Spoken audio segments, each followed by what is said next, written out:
సహోదరులు మరి ఐక్యత కలిగి నివసించుట ఎంతో మేలు. ఆ స్తుతి ఆరాధన ఎలా ఉంటుందంటే అహరోను గడ్డ మీద పోయిబడి అంగీల అంచు మట్టుకు దిగజారిన తైలం వలె పరిమళ తైలం వలె ఉండును. ఆశీర్వాదము శాశ్వతము జీవము అచ్చట ఉండును అని వాక్యములో మనం చూస్తున్నాం. ఎందుకు దేవుడు మరి మాట రాయించాడు? సహోదరులు అంటే ప్రభు నమ్మిన బిడ్డల గురించి ఇక్కడ ప్రస్తావన. దేవుని సన్నిధికి వచ్చినప్పుడు వారు ఏక మనసుతో ఏకాత్మతో ప్రభువుని ఆరాధించినప్పుడు అది ఎంతో మేలు, ఎంతో మనోహరము అని చెప్తున్నాడు. సియోను కొండవలెను హెర్మోను మనసు వలె ఉండును అన్నాడు 3వ వచనంలో. సియోను కొండ మీదికి దిగివచ్చు, హెర్మోను మనసు వలె ఉండును, ఆశీర్వాదమును శాశ్వత జీవమును అచ్చట ఉండవల్లని యెహోవా సెలవిచ్చుచున్నాడు. దేవుని యొక్క మందిరములో నిలుచు ఉన్నప్పుడు, దేవుని సన్నిధానంలో ఈ రీతిగా ఆయన ఆరాధించినప్పుడు అది ఎంత మేలు, ఎంత మనోహరము అని దేవుడు సెలవిస్తున్నాడు.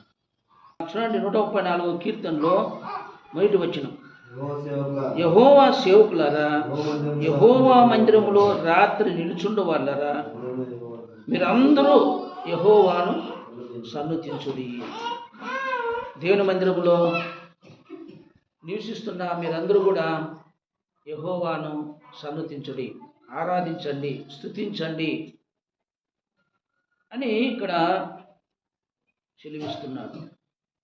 134 2వ వచనంలో ఏమంటాడంటే, పరిశుద్ధ స్థలము వైపు మీ చేతులెత్తి యెహోవాను సన్నుతించుడి అన్నాడు. సహోదరులు అని చెప్పినప్పుడు అందరూ కలుసుకునేది ఏది అంటే సంఘం. కుటుంబాల్లో కలుసుకోలేము. బయట నీ కుటుంబం నీదే, నా కుటుంబం నాదే. కానీ అన్ని కుటుంబాలు కలిసేది ఏది అంటే మందిరం, సంఘం. అందుకనే సహోదరుల ఐక్యత కలిగి నివసించుట ఎంత మేలు, ఎంత మనోహరం. దేనిలో ఐక్యత కనబడుతుందంటే ఆరాధనలో, స్తుతి ఆరాధన, ఆయన సన్నిధించే దాంట్లో, ఆయన స్తుతించి గణపరిచే దాంట్లో మనం అందరం కూడా కనబడుతున్నాం. ఆశీర్వాదమును శాశ్వత జీవమును పొందవలనంటే ఏక మనసుతో మనము ఆయన ఆరాధించాలనేది ఇక్కడ మనకు వాక్యము తెలియజేస్తుంది. దీన్ని ఏమన్నాడంటే ఐక్యత అన్నాడు. ఐక్యత కలిగి దేవుని స్తుతించినప్పుడు ఆశీర్వాదము జీవము మనలోనికి వస్తుంది. నువ్వు పర్సనల్గా ఆరాధించవచ్చు, పర్సనల్గా మనం ప్రార్థన చేయొచ్చు వ్యక్తిగతంగా. అయినప్పటికీ సియోనులో కలుసుకున్నప్పుడు అంటే సంఘములోనికి వచ్చినప్పుడు అన్ని జాతుల వారు కూడా అక్కడ ఆరాధన చేస్తారు. కాబట్టి అక్కడ దేవుడు ఏం చేస్తున్నాడంటే అందరినీ ఐక్యమనే బంధం చేత కలుపుతూ ఉన్నాడు. చూడండి, ఎఫెసీ పత్రిక 4వ అధ్యాయం 1, 2, 3 వచనాలు చదవండి. కాబట్టి సమాధానమనే బంధము చేత ఆత్మ అంటే పరిశుద్ధాత్మ దేవుడు ఆత్మ కలిగించు ఐక్యము చేత ఐక్యమును కాపాడుకొనుట యందును శ్రద్ధ కలిగిన వారై ప్రేమతో ఒకరికొకరు సహించుచు మీరు పిలువబడిన పిలుపు తగినట్లుగా దీర్ఘశాంతంతో కూడిన సంపూర్ణ వినయముతోనూ సాత్వికముతోనూ నడుచుకునవలనని ప్రభువును బట్టి ఖైదీనైన నేను మిమ్మల్ని బతిమాలుకొనుచున్నాను.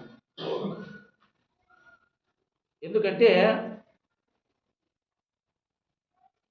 ఆరాధన అనంతరము మనం బలిలో పాల్గొంటాం. శరీరం ఒకటే, పాత్ర ఒకటే. ఒక్క శరీరంలో మనం పాల్గొంటున్నాం అందరూ. అందుకని సహోదరులు ఐక్యత కలిగి నివసించుట ఎంత మేలు, అది ఎంతో మనోహరం. నాకు చాలా సంతోషం అంటున్నాడు దేవుడు. కారణం ఏం తెలుసా? శరీరం ఒకటే, ఆత్మయు ఒకటే, బాప్తిస్మం ఒకటే, మనము పాల్గొందు రొట్టె ఒకటే. ఇక్కడ సంఘంలో పాల్గొందే పాత్ర కూడా ఒకటే, అన్నీ ఒకటే. అక్కడ ఏం చూపిస్తున్నాయంటే పరిశుద్ధాత్మ దేవుడు ఐక్యతను, అంటే కలిసి ఆరాధించడం చూపిస్తున్నారు. కలిసి ఆరాధించడం. కాబట్టి దేవుని బిడ్డలారా, దేవునితో మనము సహవాసము చేయడానికి మనం వచ్చుచున్నాం. ఇప్పుడు మనం బయట ఉన్నాం అనుకోండి, ఎవరి కుటుంబం వాళ్ళదే, అక్కడ సహవాసం కలచలేము. ఒకవేళ కలసాలన్నా వాళ్ళు ఎవరో వాళ్ళకి కలిగిన వాళ్ళని పిలుస్తూ ఉంటారు, కలిసిపోతుంటారు. అంతేగాని అందరినీ కలిపేది సంఘం. ఇప్పుడు పెండెన్లో వివాహాలు జరిగినప్పుడు అందరికీ ఆహ్వానమే, కానీ ఎక్కువ వాళ్ళకి సంబంధమైన వాళ్ళే ముందు వెళ్ళి కూర్చుంటారు. ఎవరైనా చనిపోయినప్పుడు వాళ్ళకు సంబంధమైన వాళ్ళే ఉంటారు. కానీ సంఘములో అలా కాదు. సహోదరులు అంటే అన్ని యేసు ప్రభులో ఎవరైతే రక్షింపబడ్డారో వారందరూ కూడా ఈ ఐక్యం అనే బంధం చేత బంధించబడుతున్నారు. పరిశుద్ధ ఆత్మ దేవుడు అందరినీ ఒకే చోటికి తీసుకొని వస్తున్నారు. కారణం ఏమంటే ఇక్కడ రొట్టె ఒకటే, పాత్ర ఒకటే. ఇక్కడ వేరేమీ ఉండదు. ఒకే రొట్టెలో పాలు పొందుతున్నాము, ఒకే పాత్రలో పాలు పొందుతున్నాము కనుక ఇక్కడ ఐక్యతను చూపిస్తుంది. ఆ బంధం యేసు ప్రభు శరీరము మనను ఐక్యం చేసింది సమాధానం అనే బంధం చేత. అందుకే ఆయన పిలుపుకు తగిలినట్లుగా మీరు జీవించండి అంటాడు. ఆయన పిలిచాడు, ఆయన పిలుపుకు తగినట్లుగా మనం జీవించాలి. అది ఎంత మేలు, ఎంత మనోహరం. అపొస్తలుల కార్యములు 2వ అధ్యాయము 1-4 చదవండి. పెంతెకోస్తు పండుగ దినం వచ్చినప్పుడు బాగునండి, అందరూ ఒకే చోట. అంటే అందరూ అనే మాట ఐక్యతను తెలియజేస్తుంది. ఆ మాట ఐక్యతను, అందరూ ఒకే చోట కూడుకున్నారంట. ఎప్పుడైతే ఆ భక్తులందరూ కూడా ఆయన ఆరాధించేవాళ్ళు, ఆయన స్తుతించే వాళ్ళంతా కూడా ఒక చోట కూడుకున్నప్పుడు ఒక గొప్ప కార్యం జరిగింది. పరిశుద్ధ ఆత్మ దేవుడు వేగముగా వీచు బలమైన గాలి వంటి ఒక ధ్వని ఆకాశం నుండి అకస్మాత్తుగా వారు కూర్చుని ఉన్న ఇల్లంతలోనూ నిండెను. పరిశుద్ధ ఆత్మ దేవుడు ఆ ఇల్లంతా కూడా నిండిపోయినాడు. అందరూ కూడా ఒకే చోట వాళ్ళు కూర్చొని దేవుని ఆరాధిస్తున్నారు, దేవుని మాటలు వింటున్నారు, ఆయన ప్రార్థన చేస్తున్నారు, ఆయన ఆరాధిస్తున్నారు, ఆయన సన్నతింపబడుతున్నాడు. ఒక గొప్ప కార్యం జరిగింది. పరిశుద్ధాత్మ దేవుడు ఒక గాలి వంటి మహాబలమైన శబ్దంతో ఆ ఇంటిలో వీచున్నట్లుగా మనం చూస్తున్నాం. ఇంకా ఏం జరిగింది? మరియు అగ్నిజ్వాలల వంటి 4 కయ్యూలు విభాగింపబడినట్లుగా వారికి కనబడి వారిలో ఒక్కొక్కరి మీద రాలగా అందరూ పరిశుద్ధాత్మతో నిండిన వారై ఆ ఆత్మ వారికి వాక్ శక్తి అనుగ్రహింకొలది అన్య భాషలతో మాట్లాడసాగి. ఎంత గొప్ప ఆశీర్వాదం. సంఘమునకు బయట ఉండేదానికి తేడా ఏమంటే, సంఘములు అందరినీ కలుపుతుంది. సంఘం ఇక్కడ తేడాలు ఏమి ఉండవు, మతాలు కులాలు ఏమి ఉండవు. ఒకే రొట్టె ఉంటుంది, ఒకే పాత్ర ఉంటుంది. ఇక్కడ వేరు ఉండేది ఏమి ఉండదు. పరిశుద్ధ ఆత్మదేవుడు నన్ను ఆరాధించడానికి, స్తుతించడానికి నేను సంఘమును ఏర్పాటు చేస్తున్నాను. ఆయన కార్యం జరగాలి అంటే ఒక్కొక్కరి మీద కూడా రాళ్ళు పడుతుంది, అది వేరే సంగతి. కానీ అందరూ కూడుకున్నప్పుడు అక్కడ ఒక అద్భుతాన్ని మనము చూస్తూ ఉన్నాం. దాన్ని ఏమంటారంటే ఐక్యత. అందరూ కలిసి ఏకంగా కూడుకొని ఆయన ఆరాధించడం, ఆయన స్తుతించడం. బయట నువ్వు ఆరాధించలేవు. ఒకవేళ ఆరాధన చేద్దామన్నా నీకు టైం ఉండదు. అందుకే దేవుడు సంఘమును ఏర్పాటు చేశాడు. తర్వాత ఇక్కడ ఏం జరిగింది చూడండి, 2వ అధ్యాయము 37వ వచనం. అక్కడ మాట్లాడుతున్నప్పుడు చాలామంది, ఇంకా బయట చాలామంది ఉన్నారు. వారి మాటలు విని హృదయములో నొచ్చుకొని, సహోదరులారా మేమేమి చేతుమని పేతురును కడమ అపోస్తలును అడిగారు. దైవ సేవకులు అడిగారు, అయ్యా మరి సిలువ వేశాం, పాపం చేశాం, మేము ఒక నీతి పరుని సిలువ వేసి చంపాం, ఆయన కొడాలతో కొట్టాం, మరి దానికి విరుగుడు కావాలా, మేమేమి చేయాలా అని పేతురుని అడుగుతున్నారు. ఎందుకంటే పేతురు చెప్పాడు, అయ్యా మీరే ఆయన్ని సిలువ వేశారు, మీరే ఆయన్ని దూషించారు, నిందించారు, ఆయన కొడాలతో కొట్టారు, మన పాపంలో కొరకై ఆయన చనిపోయాడు, సమాధి చేయబడ్డాడు, 3వ తిరిగి లేచాడు, మన మీద ఒక నేరం అనేది ఉంది అని చెప్తే మరి దీనికి మేమేమి చేయాలా అని వాళ్ళు అడిగారు. దీనికి మేమేమి చేయాలని అడిగారు. అందుకు పేతురు అంటున్నాడు, మీరు మారు మనస్సు పొంది పాపక్షమాపణ నిమిత్తం ప్రతివాడు యేసుక్రీస్తు నామమున బాప్తీసం పొందండి. చూడండి, సంఘంలో రావడానికి ఒక అధికారాన్ని ఏం చెప్తానంటే, మీరు మారు మనసు పొందాలా, పాపక్షమాపణ పొంది ప్రతివాడును యేసుక్రీస్తు నామములో బాప్తీసం పొందుడి, అప్పుడు మీరు పరిశుద్ధాత్మను వరమును పొందదు. అప్పుడు ఐక్యం అనేది దేవుడు కలుగజేస్తున్నాడు. ఈ వాగ్దానం మీకును మీ పిల్లలకు దూరస్తులందరికీ, అనగా ప్రభు అయిన మన దేవుడు తన యొద్దకు పిలిచిన వారందరి కొరకు చెందునని వారితో చెప్పాను. మీకును, ఎవరితో మాట్లాడుతున్నాడు పేతురు? యూదులతో మాట్లాడుతున్నాడు. యూదులకి ఏం చెప్పంటే మీకును మీ పిల్లలకు, అదే కాక మళ్ళా ఏమంటున్నాడు, దూరస్తులందరికీ. దూరస్తులు అంటే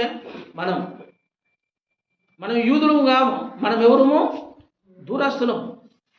వారికి కూడా ఈ గొప్ప కార్యం జరుగుతుంది. సంఘం చూడండి అందరినీ కలుపుతుంది. కేవలం యూదుల్ని మాత్రమే కాదు, అక్కడ గ్రీకులు ఉన్నారు, హల్లేనీయులు ఉన్నారు, అన్ని జనాంగం ఉన్నారు. అంటే దూరస్తులందరినీ కూడాను కలుపుతుంది సంఘం.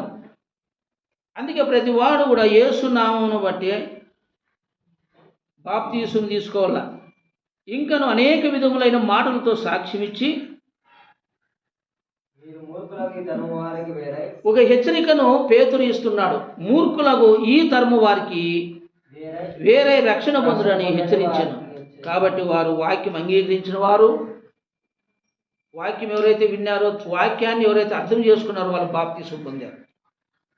ఆ దినం ఇంచుమించు 3000 మంది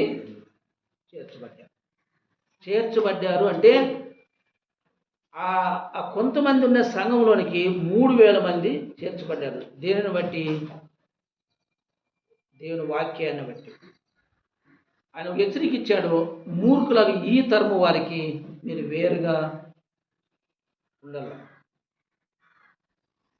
దేవుడు పాప క్షమాపణ మనం పొందాలంటే, దేవుడు అది ఇవ్వాలంటే మనము సపరేట్గా జీవించాలా అన్నాడు. సపరేట్ అంటే అర్థం ఏమి అంటే క్రియలు ప్రత్యేకంగా ఉండాలి. అందరిలోనూ కలిసి ఉంటామే కానీ మన క్రియలు వేరు ఉండాలి, మన మాట వేరు ఉండాలి, మన నడుకు వేరు ఉండాలి, మన ఆరాధన వేరు ఉండాలి, మన స్తుతి వేరు ఉండాలి, మన ప్రార్థన, మనం అన్ని విధాలుగా మీరు ప్రత్యేకంగా ఉండాలి. సంగతులు వారు బోధించాడు. వీరు అపొస్తలుల బోధ యందును సహవాసమందును రొట్టె విరుచుటి అందును ప్రార్థన చేయటి అందును ఎడతేగా ఉండేది. ఇక్కడ ఒక ఇంటోళ్ళే కాదు, లేదంటే ఒక కుటుంబానికి చెందిన వాళ్ళు కాదు, ఒక గ్రూప్ చెందిన వాళ్ళు కాదు, అక్కడ యూదులు దూరస్తులు అందరూ కూడా కలిసి ఆయన ఆరాధిస్తున్నారు. దేవుని వాక్యాన్ని వింటున్నారు, సహవాసంలో కలుసుకుంటున్నారు, రొట్టె విరుస్తూ ఉన్నారు, ప్రార్థనలు చేస్తున్నారు. ప్రియమైన దేవుని పిల్లరా, ఆరాధన అనేది ఒక తైలము వలె, ఒక సువాసన కలిగిన తైలం వలె ఉండాలి అంటే, ఒక మధురముగా ఉండాలి అంటే సహోదరుల ఐక్యత కలిగి నివసించుట ఎంత మేలు, ఎంత మనం అది మనము జ్ఞాపకం చేసుకోవాలి ఆరాధనలో. కారణం ఏమంటే మనము ఒకే శరీరంలో పాల్గొంటున్నాము, ఒకే పాత్రలోనే మనము పాల్గొంటాం. అదేం చూపిస్తుంది? ఐక్యతను చూపిస్తుంది. 1 కొరింథీ 1వ అధ్యాయం 9వ వచనం ఏం చెప్తుంది?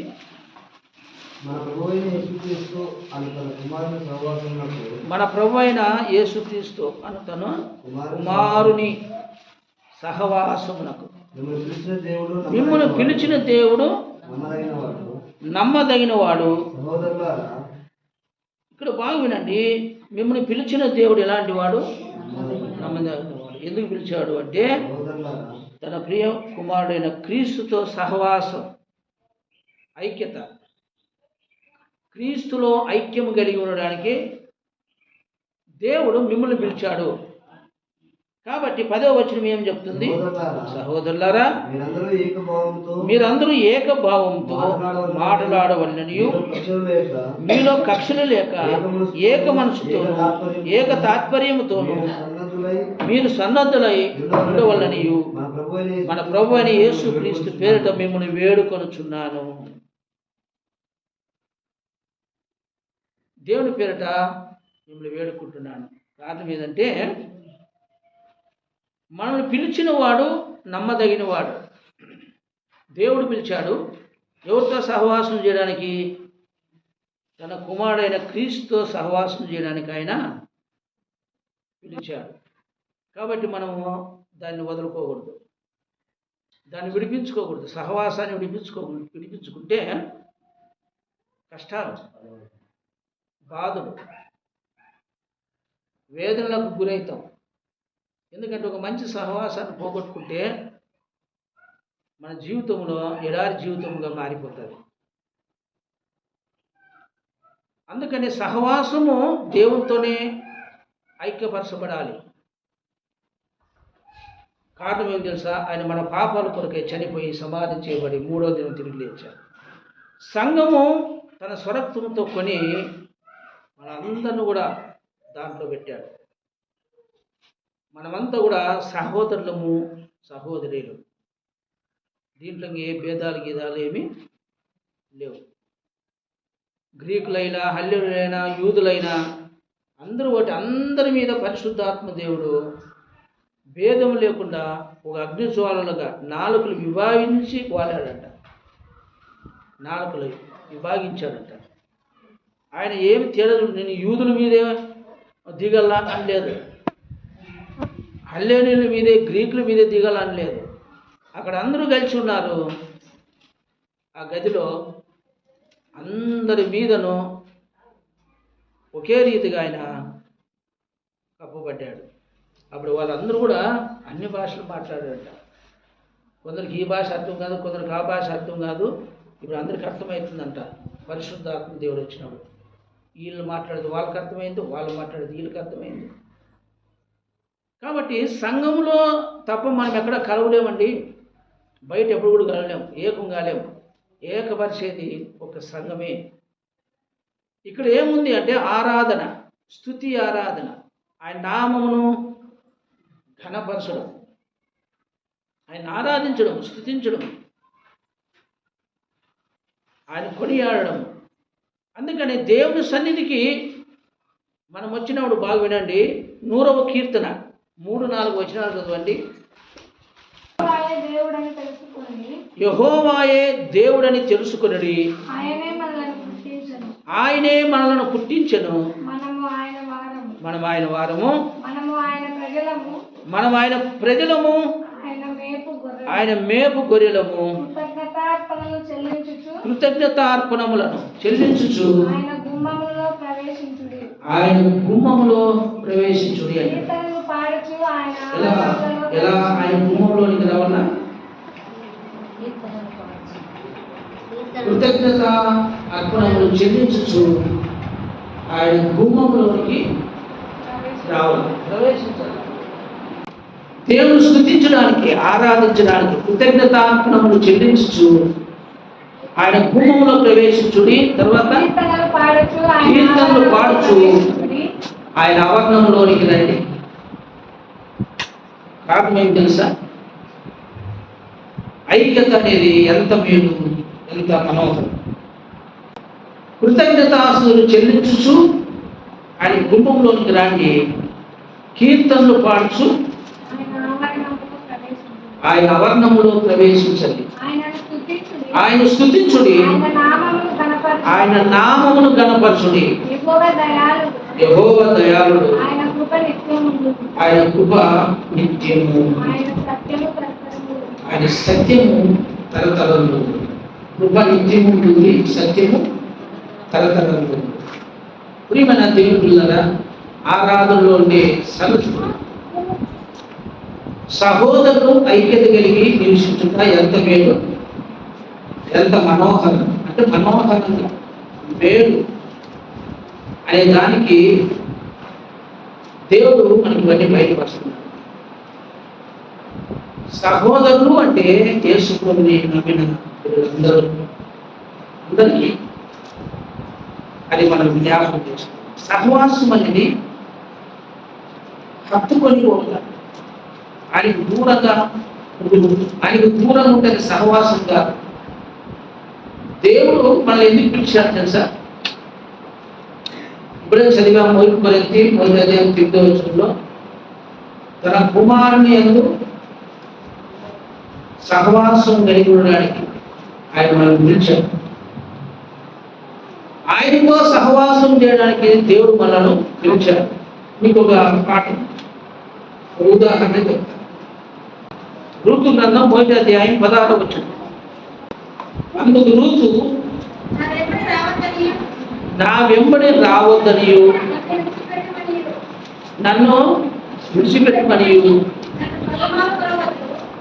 నన్ను ప్రతిమాలు కొనవద్దు. నీవు వెళ్ళే చోటుకే నేను ఉంచెదను, నీవు నివసించే చోటునే నేను నివసిస్తాను.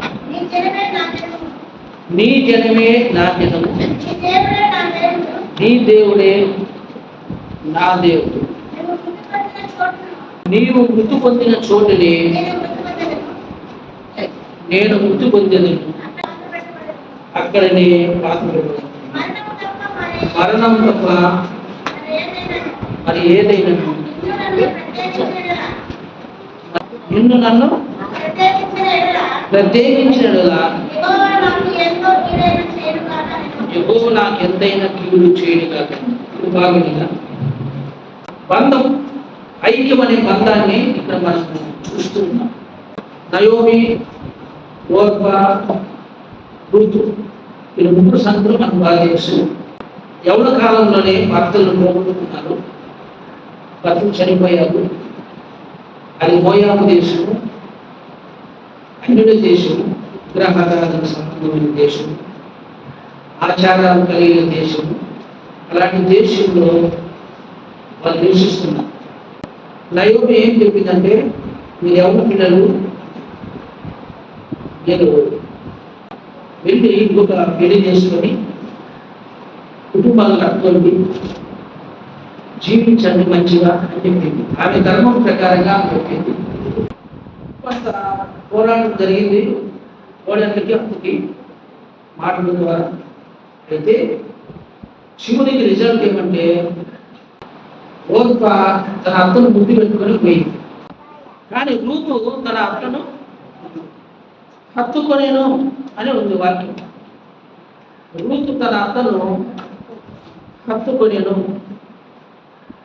ఎందుకు రూతు తన అత్తను హత్తుకుంది? ఈమె దేవుడు గొప్ప దేవుడని ఆమె అర్థం చేసుకుంది. ఈమె దేవుడు సజీవుడని అర్థం చేసుకుంది. ఈమె ఉండే ప్రాంతము దేశము ఆశీర్వదకరమైందని అర్థం చేసుకుంది. దేవుడితో నేను సహవాసం చేయొచ్చు, మా అత్త దేవుడితో నేను సహవాసం చేయొచ్చు అని ఒక మంచి ఆలోచన ఆమెలో కలిగింది. తన అత్తను వదిలిపెట్టి పోవడానికి ఆమెకు ఇష్టం లేకపోయింది. రూతుకి సామాన్యంగా ఎవరు పిల్లలు వదిలేస్తే సార్ నువ్వు బయటికి వెళ్ళిపో, పెళ్ళాన్ని చేసుకొని పిల్లలు కానీ సంసారాలు చేసుకుంటారు చాలా మంది. కానీ రూతుకు అలాంటి తలంపు లేదు. విడిపోవాలా అని అనుకుంటుంది అత్త, కానీ రూతు కట్టుబాటు, ఆమె తీర్మానం ఎలా ఉందంటే నా అత్త దగ్గర నేను ఉండాలా. బైబిల్ గ్రంథంలో ఈ రూతు గ్రంథంలో కొన్ని సాదృశ్యాలు ఉన్నాయి. నయోమి పరిశుద్ధాత్మకు సాదృశ్యం ఉంది, బోయాజు యేసుకు సాదృశ్యంగా ఉన్నాడు, రూతు సంఘానికి సాదృశ్యంగా కనబడుతుంది. సంఘము ఎప్పుడు కూడా బాగునండి, పరిశుద్ధాత్మ దేవుడికి హత్తుకొని మేలు జరుగుతుంది, భయం లేదు, నీకు సేఫ్టీ. దేవుడికి నువ్వు ఎవరైతే హత్తుకొని జీవిస్తావో నీకు సెక్యూరిటీ. అది దేవుని హస్తం నీ మీద ఉంది. దేవుడికి మనం ఎవరైతే దూరం అవుతామో ఆ సేఫ్టీని పోగొట్టుకుంటాము. దేవుడికి దూరంగా ఉండి మనం ఏమి చేయలేము. యోహాను సువార్త 15వ అధ్యాయం 5 నుంచి చదవండి. నా యందు నిలిచి ఉండుడి, నీ యందు నేను నిలిచి ఉండు. తీగే ద్రాక్షావళిలో నిలిచి ఉంటేనే గాని తనంతట తాను ఎలాగ పలిపుదో అలాగనే నా యందు నిలిచి ఉంటేనే గాని మీరు పలికరు. నేను ఫలించాలి అంటే మా అత్తతో నేను నివాసం చేయాలి. ఎందుకు తెలుసా? అత్త దేవుని బిడ్డ, ఆమె దేవుని ఎరిగిన బిడ్డ, దేవుడిని సంపూర్ణంగా తెలుసుకుంది. ఆమెలో కక్షలు కానీ భేదాలు కానీ ఏమీ లేదు. అత్తని హత్తుకోవడానికి కారణం ఏం తెలుసా? 10 సంవత్సరాలు వివాహమై 10 సంవత్సరాలు జీవించారు కోడళ్ళు. ఆమె ఎప్పుడు కూడా తన కోడళ్ళని కూతురులాగా చూస్తారు. ఎందుకంటే ఆమె ఆడపిల్లలు లేరు, ఎవరు మధ్యలో స్విచ్ పెట్టేవారు కూడా లేరు, చాడీలు చెప్పేవారు కూడా లేరు. ఆమె ఎప్పుడు కూడా ప్రార్థన చేస్తుంది అంతా. ఆయన దేవుని చిత్తమేమో భర్త చనిపోయాడు, ఇద్దరు కొడుకులు కూడా చనిపోయారు రోగంతో. అది ఒక ప్రణాళిక, దేవుని యొక్క ప్రణాళిక. అది ప్రియమైన దేవుడిలారా, రూతుకి నయోమి జరిగే సంఘటన మనకు తెలియాలి కాబట్టి ఆ విధంగా జరిగిందేమో. అత్తను వదిలిపెట్టుకోకుండా ఉండడానికి కారణం ఏమి అంటే ఆమె చాలా మంచిదై ఉంది. ఒక మంచి ఆలోచన చెప్తారు ఎట్లా బ్రతకల్లా. పరిశుద్ధాత్మ దేవుడు మనకి ఎప్పుడు మంచి మంచి తలాపులు ఇస్తారు. మనమే అప్పుడు తగ్గిపోతుంటాం. లోకానుసారమైన స్థితిలో పడిపోయినప్పుడు దేవుని పక్క పెట్టి మనం సొంత ఆలోచన ప్రకారం పోయినప్పుడు నష్టమవుతాయి. అందుకని ఇక్కడ ఏమంటున్నాడు యోహాను సువార్తలో, నా యందు నిలిచి ఉండుడి, మీ యందు నేను నిలిచి ఉండును. తీగ ద్రాక్షావళిలో నిలిచి ఉంటేనే గాని తనంతట తాను ఎలాగ పలిపుదో అలాగే నా యందు నిలిచి ఉంటేనే గాని మీరు పలిపరు. ద్రాక్షావళి నేను, తీగలు మీరు. ఎవడు నా యందు నిలిచి ఉండును, నేను ఎవని యందు నిలిచి ఉండును వాడు బహుగా ఫలించును. నాకు వేరుగా ఉండి మీరేమీ చేయలేదు. ఇప్పుడు రూతుకి ఏమర్థమైందంటే మా అత్తతో నేను వేరుగా ఉండి నేను ఏమీ చేయలేను, సత్యము పోగొట్టుకుంటాను, ఆత్మీయతను పోగొట్టుకుంటాను. సుఖం ఉంది, మా అత్తను వదిలిపెట్టిపోతే నాకు శరీర సుఖము అయితే ఉంది, బాగా ఎంజాయ్ చేయొచ్చు, నా శరీరానికి సుఖం ఉంది కానీ నా ఆత్మకు సుఖం లేదు. అందుకే ఆమె అంటుంది నీ దేవుడే నా దేవుడు, నీ జనమే నా జనము. నువ్వు ఎక్కడ చనిపోతావో నేను అక్కడ చనిపోతాను, నీ సమాధి పక్కనే నా సమాధి ఉండాలి. ఎంత కట్టుబాటు! ఎందుకంటే అత్త కూడా ఇద్దరు మంచోళ్ళు, వాళ్ళు ఎవరు కూడాను చెడు ఆలోచనలు కానీ చెడు మాటలు కానీ వాళ్ళు రావు. మేమైనా దేవుని పిల్లలారా, కారణం ఏమంటే వాళ్ళు దేవునికి హత్తుకొని జీవించేవాళ్ళు. నయోమిలో కొంచెం భయం ఉంది, ఇవి ఎవరి పిల్ల నాయకుడు వస్తే ఏమన్నా అయితే సర్టిఫికేట్ నాకే కదండి. కానీ రూతు నమ్మకం ఉంది, మా అత్త దగ్గర ఉంటే నాకేం భయం లేదు. ప్రభు అంటున్నాడు నన్ను హత్తుకొని జీవించినట్లయితే మీరు బహుగా ఫలిస్తారు, నాకు వేరుగా ఉండి మీరు ఏమీ చేయలేరు. రూతంలో ఒక తీర్మానం ఏమంటే ఆమె కట్టుబాటుని జ్ఞాపకం చేసుకుంటుంది. నా భర్త చనిపోయినాడని నేను దూరం ఉండకూడదు, నా హక్కుని హత్తుకొని ఉంటాను. ఆ నయోమి పరిశుద్ధాత్మకు సాదృశ్యం. దేవునికి మనం ఎప్పుడు కూడా హత్తుకొని ఉండాలి. దేవుని పరిశుద్ధాత్మ దేవుడు సలహాలు ఇస్తాడు, నువ్వు ఎట్లా నడచాలో, ఎట్లా పోవాలో, నువ్వు ఎట్లా ప్రయాణం చేయాలో, ఎట్లా నువ్వు దేవుడిని ఎప్పుడైతే హత్తుకొని ఉంటావో దేవుని మార్గంలో నడిపిస్తాడో. నువ్వు జనమును హత్తుకొని ఉంటే జనాల మార్గంలో నడిచి పాపంలో పడిపోయే ప్రమాదం ఉంది. దేవుడిని నమ్మినామని మాటే కానీ నువ్వు ఎవరిని హత్తుకొని జీవిస్తున్నావు అనేది ప్రాముఖ్యం. ఓర్ప కూడా అత్తని దగ్గర ఉండాలని చూసింది కానీ అత్త 2-3 సార్లు చెప్పే తలకే ముద్దు పెట్టుకొని పోయింది, దూరం అయిపోయింది అత్తకి. కానీ రూతు తన అత్తని హత్తుకొని ఉదయకాలంగా ఆరాధన చేయడానికి వచ్చిన మనం ఆయన హత్తుకొని ఆరాధిస్తున్నాం. ఐక్యం అనే బంధము మనల్ని బలపరుస్తుంది. అందుకే దేవుడితో సహవాసం చేసేవాళ్ళు త్వరగా లోకంలో పడిపోదని ఒక భక్తుడు అంటాడు. మన దేవుడిలాగా మన కట్టుబాటు ఎలా ఉండాలంటే, మరోసారి వాక్యాన్ని చూద్దాం. రూతు గ్రంథం 1వ అధ్యాయము 15 చదవండి. ఇదిగో నీ తోడి కోడలు తన జనుల ఎదుగు తన దేవుని ఎదుగు తిరిగిపోయేది. నీవును నీ తోడు కోడల్ని వెంబడి వెళ్ళమని. అందుకు రూతు నా వెంబడి రావచ్చు అని ఐక్యతను ఎట్లా కలుపుకుంటుందంటే బంధాన్ని విడిపించుకోలేకపోతుంది, విడిచిపెట్టేది రోజే పడదు, దేవునికి దూరమయ్యేది రోజే పడుతుంది. బాగా వినండి దేవుని పిల్లలు. రూతు వెళ్ళిపోవచ్చు, తోడగోడలు పోయింది, పెద్దపాలు పోయింది, అక్కకు దూరం అయిపోయింది, ముద్దు పెట్టుకొని పోయింది, తన జనాల్లోకి పోయింది, తన ప్రాంతంలోకి పెట్టిపోయింది. నువ్వు కూడా అలా వెళ్ళమ్మా అంటుంది నయోమి. కానీ రూతు అంటుంది నా వెంబడి రావద్దని, నన్ను విడిచిపెట్టవద్దని, నన్ను ప్రతిపాదనవద్దు, నీవు వెళ్ళు చోటకి నేను వచ్చేదను. ఐక్యం అనే బంధాన్ని ఎట్టగలుగుతుందంటే నీవు ఎక్కడికి వెళ్తే అక్కడ నేను వస్తాను, నీవు నివసించు చోట నేను నివసించదను, నీ జనమే నా జనము, నీ దేవుడే నా దేవుడు. నీవు మృతి పొందు చోట నేను మృతి పొందేదను, అక్కడనే బాధ పెట్టబడదు. ఒక్క మరణం తప్ప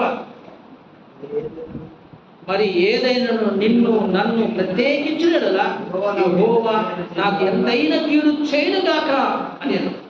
ఎవడన్నా మధ్యలో దూరం నన్ను దూరం చేస్తే దేవుడు నాకు కీడు చేస్తాడు. కొంతమంది అత్త కోడళ్ళు భార్య భర్తలు బాగా కలిసిన సంతోషంగా జీవించినప్పుడు ఎవరోడు ఆ స్విచ్ పెట్టి మధ్యలోకి దూరి భార్య భర్తలకి అత్త కోడళ్ళు కొట్లాడి పెట్టాలి ఉంటారు కదా. అట్లా ఒకవేళ నాకు అట్లా దూరం అయితే ఆ దేవుడే నాకు కీడు చెప్తాడు. అత్త నువ్వు నన్ను రావద్దు అనొద్దు. ఎందుకు తెలుసా? నువ్వు ఏ దేవుడిని ఆరాధిస్తున్నావో నేను ఆ దేవుడిని ఆరాధిస్తాను. నువ్వు ఏ స్థలంలో ఉంటావో ఆ స్థలంలో నేను చాలా మందికి తెలియక ఎవరు చెప్పిన మాట అనేది కుటుంబాలకు పాటు తీసుకునేతో దేవుని నామానికి దూషణ కలిగించేది. ప్రభు నమ్మేదే దేవుని నామానికి దూషణ కలిగిస్తూ జనాలు మాటలు విని చెడిపెట్టే వారు మాటలు చెడిపోతున్నారు ఎంతో మంది దేవుని పిల్లలు. అందుకని బైబిల్ ఏం చెప్తుందంటే ఐక్యం అనే బంధం చేత కట్టబడి ఉండాల. విడిపోయే దాన్ని కూడా ఏం చేయాలంట? కట్టుకోవాల. అత్త వద్దంటుంది శరీర ప్రకారంగా లోకానుసారంగా, కానీ ఆమె ఆత్మీయంగా ఆలోచన చేసింది. రూతు నన్ను వెళ్ళొద్దని, నన్ను రావద్దని ఇట్లాడు చెప్పొద్దా? నీ దేవుడే నా దేవుడు. నువ్వు ఉన్న చోటు నేను ఉంటాను, నువ్వు చనిపోయిన చోటు నేను చనిపోతాను, నీ సమాధి పక్కనే నా సమాధి పక్కన. చూడండి ఆ బంధం సంఘానికి దేవునికి అట్లా అట్లా తీర్మానం ఉంటేనే. అందుకే పౌలు అంటాడు, నేను చనిపోయినాను బ్రతికినాను క్రీస్తు వాడుగానే ఉంటాను, నీ వాడుగానే ఉంటాను. నేను చనిపోయినా నీ వాడుగానే ఉంటాను, బ్రతికినా తీర్మానం ఉంటున్నాడు. ఎట్లుందో ఆ కట్టుబాటు అనేది ఏ వ్యక్తులు అవుతారో వారు సంపూర్ణంగా హృదయపూర్వకంగా ఆరాధన చేస్తారు. ఆత్మతో సత్యముతో ఆయన ఆరాధన చేస్తారు. ఆయన కట్టుబాట్లను మనం అర్థం చేసుకోవాలి, జ్ఞాపకం చేసుకోవాలి. సహోదరుల ఐక్యత కలిగి ఉండట ఎంత మేలు, ఎంత మనోహరం. 18 తనతో కూడా వచ్చుటకు వాళ్ళని తనతో కూడా వచ్చుటకు ఆమెకు మనసు కుదిరినదని నయోమి తెలుసుకున్నప్పుడు అందరూ గురించి ఆమెతో మాట్లాడటం మాడి కనుక వాళ్ళిద్దరూ బెత్లెహేమునకు వచ్చే వరకు ప్రయాణం చేసి నయోమికి అర్థమైపోయింది, రూతు నన్ను విడిచిపెట్టిపోయేది కాదు, ఇవి నన్ను విడిచిపెట్టదు. నా మనసుతో ఈమె మనసు కుదిరిపోయింది. కుదిరినాక వదిలిపెట్టారండి. అందుకనే దేవుడు మాట చెప్తాడు దావీదుతో, అతడు నా హృదయానుసారుడు అంటే హృదయములు కలవాల, చేతులు కాదు కలపంచింది. హృదయాలు కలవాల. ఐక్యతలో చేతులు కాదు కలపంచింది. హృదయం కలిస్తే అది నిజమైన ఐక్యత. అది ఎంత మేలు, ఎంత మనోహరం. ఇప్పుడు మనసు కుదిరింది. రూతు మనసు కుదిరినదని నయోమి తెలుసుకొని బెత్లెహేము వరకు వారు కలిసి వెళ్ళిపోయారు. కలిసి జీవించారు. చనిపోయారు. గొప్ప కార్యాలు జరిగాయి ఆమె జీవితంలో. రూతు ఓర్ప నాకే స్టాప్. అతను ముద్దు పెట్టుకొని పోయింది. ఆమె చరిత్ర లేదు ఓర్ప.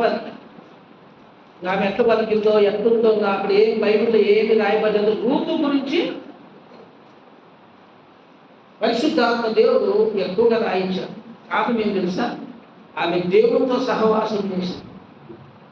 ఈ ఆరాధన సమయంలో దేవుడు హృదయములు మన మనసు కుదురుకోవడం, అప్పుడు నిజమైన ఆరాధన బయలుపోతుంది.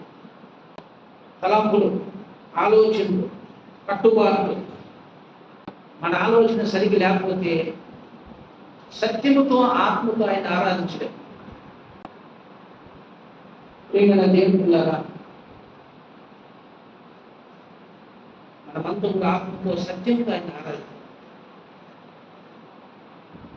ఐక్యం అనే బంధం చేత కట్టుబడతాం. దేవుడు మనల్ని పిలిచినాడు అంటే ఎంతో గొప్ప సంగతి.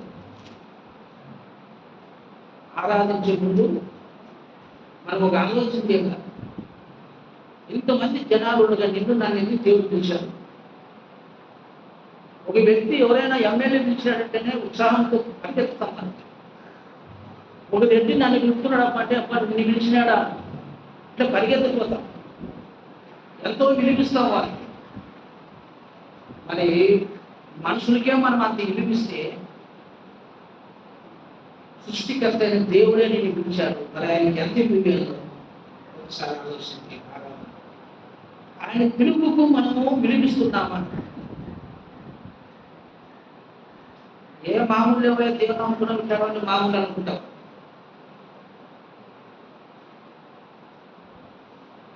ఆయన పిలుపు విలువేలు, ఆయన నమ్మదగిన వాడు. ఆయన ఎందుకు పిలిచాడు తెలుసా? ఐక్యము కలిగి ఉండడానికి, సహోదరులు ఐక్యత కలిగి నన్ను స్తుతించాల, నన్ను ఆరాధించాల, వాళ్ళ మేలును పొందాల, మనోహరంగా జీవించాలనేది దేవుని యొక్క ఉద్దేశం. బాగా ఆలోచన చేస్తే దేవుడు ఎందుకు పిలిచాడో అర్థమైంది. ఎన్నో పిలుపులు ఉన్నాయి భూలోకంలో. కొందరు నేను చెడు పెట్టే పిలుస్తారు, ఫోన్లు చేస్తారు, నిన్ను చెడుగొట్టేది. వీడైతే ఎవరు ఉంటారు కదా, కొన్ని స్థలాలు మనసు లేని స్థలాల్లో ఇద్దరు ముగ్గురే కలిసి ఉంటారు. చూశారు ఎవరైనా? ఫోన్లు చేసి పిలుచుకుంటుంటారు. ఆ పిలుపు వేరే, అది చెడ్డ పిలుపు, అది పాపము పిలుపు. అది కొంతమంది పని పిలుస్తారు, అది వేరే, నీ జీవనం. కొంతమంది ఎన్నో రకాలుగా పిలుపులు ఉన్నాయి లోకంలో. అన్ని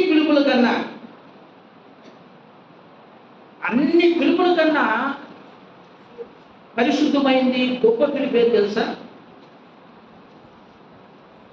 దేవుని పిలుపు. దేవుడు నిన్ను నన్ను పిలిచాడు ప్రియమైన దేవుని పిల్లారా. మరి ఆయనకు కృతజ్ఞత స్థితిలో మనం చెల్లిస్తున్నామా? ఆయన పిలిచిన దానికి వినిపిస్తున్నామా? ఒక వ్యక్తి నన్ను పిలిచినప్పుడు పోయి ఎంతో మర్యాద ఇస్తామా? అయ్యా నువ్వు నన్ను బాగా జ్ఞాపకం చేసుకున్నావు, నాకు చాలా సంతోషం, వందనాలు చెప్తాం, థ్యాంక్స్ చెప్తాము, కృతజ్ఞతలు చెప్తాం, ఎన్నెన్నో చెప్తాం ఒక వ్యక్తి పిలిస్తే. మరి ప్రపంచాన్ని సృష్టించిన దేవుడు, ప్రపంచమే కాదు సృష్టికర్త అయిన దేవుడే నేను పిలిచినప్పుడు మరి ఆయనకి ఎంత విలువలో ఆ వాక్యంలో మనకు తెలియజేస్తుంది. మన దేవుని పిల్లరా, అది మనం జ్ఞాపకం చేస్తున్నాం. తండ్రి నన్ను పిలిచావయ్యా, నేను ఏ పాట దానిని, ఏ పాట వాడిని, ఎన్నో పాట పాడతాను. నేను ఏ పాట దానిని, ఏ పాట వాడితే, ఏ యోగ్యత లేని నువ్వు నన్ను పిలిచావయ్యా, అందును బట్టి నేను స్తుతిస్తున్నాను, కనపరుస్తున్నాను. నా దోషములు, నా పాపములను తొలగించడానికి శిలువలో చనిపోయావు, సమాధి చేయబడ్డావు, మూడో దినం తిరిగి లేచవయ్యా. ఏమిచ్చి నా కుటుంబం తీర్చుకోగలను? చూడండి ఆ స్థితి ఎలా ఉందో ప్రియమైన దేవులారా. ఆయనకు వందనాలు చేస్తాం, అందులో మోకరించి ఆయన ఆరాధిస్తాం. స్తోత్రం. అందరూ కూడా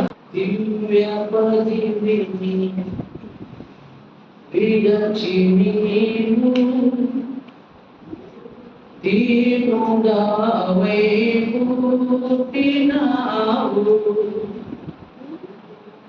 దివ్యపతిని విడచి నీవు, దీనుడవై పుట్టినావు, భవ్యమైన బోధనెన్నో,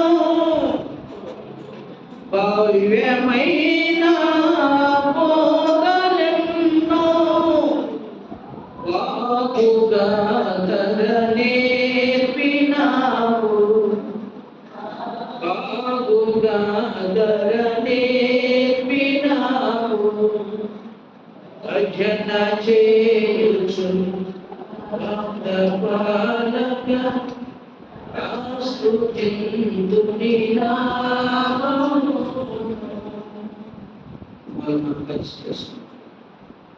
మనకంతా కూడా ఆయన పలుచుంటూ ఉదయములో చేరి ఆయన చేసిన మేలులకు కృతజ్ఞత అర్పణలు మనం చెల్లించాలి. కృతజ్ఞత స్తుతులు ఆయనకి చెల్లించాలి. ఆయన పిలుపు ఉన్నతమైన పిలుపు. ఆయన పిలుపు పరిశుద్ధమైన పిలుపు. ఆయన పిలుపు అన్ని పిలుపుల కన్నా గొప్ప పిలుపు. ఎంతో మధురమైన పిలుపుతో నేను పిలిచాను. ఎంతో శ్రేష్టమైన పిలుపుతో నన్ను పిలిచాను. ఆ పిలుపు మనం విలువే. ఆయనను మహిమపరచాలి. ఆయనకు దీనులమై ఉండాలి. ఆయన పాదముల యొక్క మోకరించి ఆయన స్తుతించి ఆయన ఆరాధించవాలి. స్తోత్రం స్తోత్రం. ఆత్మతో సత్యంతో ఆరాధించడానికి మాకు సహాయం చేశారు. మీ వాక్యం ద్వారా మమ్మలను హెచ్చరించి నడిపించి, దేవా మీ కృప మా మీద ఉంచినందుకు స్తోత్రాలు. అవసరతలన్నీ కూడా తీర్చుమని మనం చేస్తున్నారు. మమ్మలను బలపరచండి. ఏది కూడా మాకైతే అసాధ్యమే కానీ సమస్తం నీకు సాధ్యమే నాయన. పేదని దీవించండి. 9-10 తారీఖులో సండే స్కూల్ కార్యక్రమాలను దీవించండి. పిపిఎస్ ఘనంగా నీకు మహిమకరంగా జరిగించండి. అలాగే జూలైలో 3 దినాల తరగతులు, బైబిల్ తరగతులని దీవించండి. మా అవసరతలు అక్కలకు సహకారం దయచేయండి. సంఘముగా మేమంతా కూడా మీ నామ మహిమ కొరకై పనిచేయడానికి సహాయం చేయండి. అనారోగ్య స్థితిలో బాధపడుతున్న బిడ్డలను జ్ఞాపకం చేసుకోండి. వాతావరణము మీ స్వాధీనంలో ఉంచుకోనండి. ఎండ దెబ్బ వడదెబ్బ లేకుండా సహాయం చేయండి. కొంచెం వర్షం ఇచ్చి మరి వేడిని కూడా తగ్గించినందుకు స్తోత్రాలు. మాకు ఇంకా మంచి వర్షం కావాలా, సహాయం చేయండి. రైతులని జ్ఞాపకం చేసుకోండి. పాడి పంటలను జ్ఞాపకం చేసుకోండి. గొర్రె మేకల మందులు, పశువులను జ్ఞాపకం చేసుకోండి.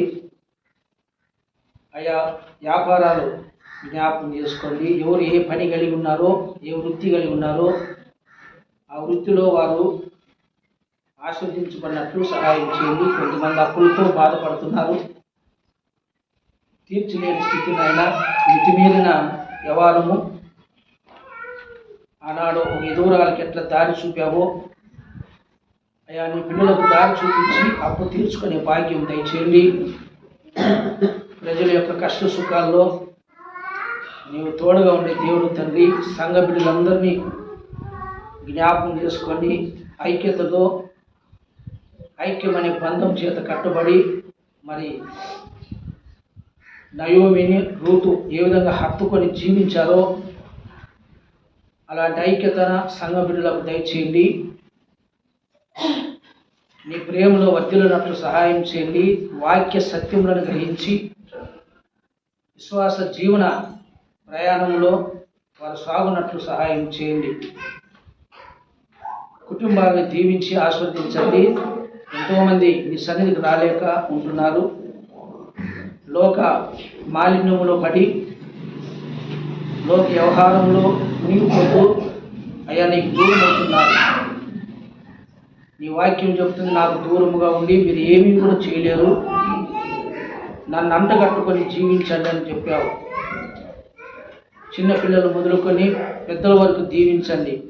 సండే స్కూల్ అయితేనేమి, ఆరాధన కార్యక్రమం అయితేనేమి,